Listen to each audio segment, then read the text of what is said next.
Curly's put in a position where he has to kind of put his foot down and say, you know what, like, I'm going to stand by OC. I'm going to prove a point. Do I think he wants to be saying that? I feel like he's obligated to be saying that. And for me, I'm letting the words hit and happen and hear it out and understand where he's coming from.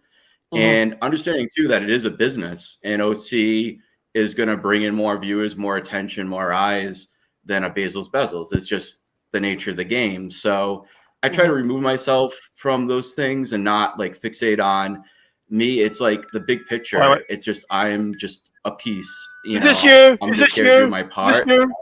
For me, seeing OC have meltdowns and get triggered is actually You're quite masochist. entertaining. So I don't know about that, Mark, but I love you, I appreciate baby. your opinion. No. Thank you. Basically, you enjoyed Curly's content. You found that there are some good points he's making with Ocean, which I completely understand. It's the Curly version. Curly had the version 1.0, 2.0, 3.0, 4.0, and so on. So you enjoy probably 2.0, 3.0.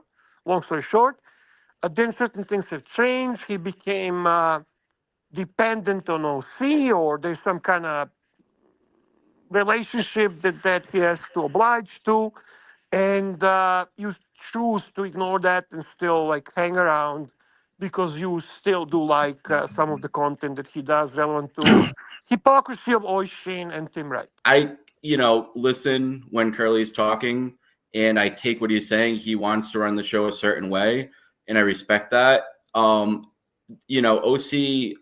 the thing with him is he'll take a small comment and it's like if you're watching like soccer or football, where guys just flop to make it look like it's this like, I'm bleeding, I'm dying over here, save me, save me. And it's really like a nothing, like a very subtle thing. And it can get nasty.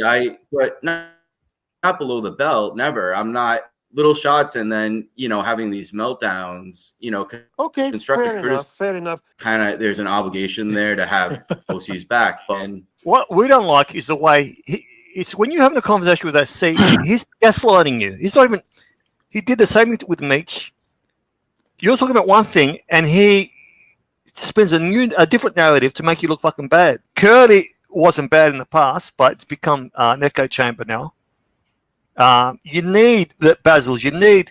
I didn't give a shit about Fat Ben, right? You need these characters.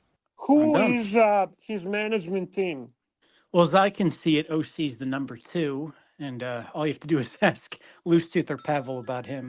So that's one thing. And then Bob. Well, OC being number 2, isn't he number 1? Yeah, I guess you could put it that way. Right. I mean, let's be honest. It's not like Curly is the brain of operation. And I'm not being insulting. Ultimately, Curly is mouthpiece. He always said that. Okay. Pavel? I thought you were making a statement about what you felt about OC when you were calling him a number 2. I didn't know what was going on. Let's be honest. This has nothing to do with us. The YouTube determined that they're stealing the content. So how is he going to appeal? He does steal the content. That's the fact. Yeah, it doesn't seem like the appeal. Like him or not like him. He was even told back when we were still there the appeal probably wouldn't work, but you might as well try it. Why not? But, I don't understand why, that gives him the right to leave up the content when he clearly didn't give less of a shit about me. I think that's ridiculous, but that's up to him. Fair enough. Patel Philippe says Curly stole content and got cut. See, I know for a fact, because I remain a close friend with with Tommy, even through the time that he was closely working with Curly. And I can tell you that Tommy's loyalty to Curly was 100%.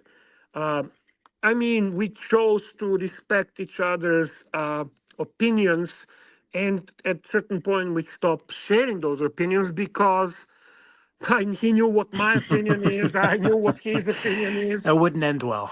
Yeah, it just didn't make sense to even discuss it, right? But you were very loyal, you were very dedicated, you really wanted him to succeed.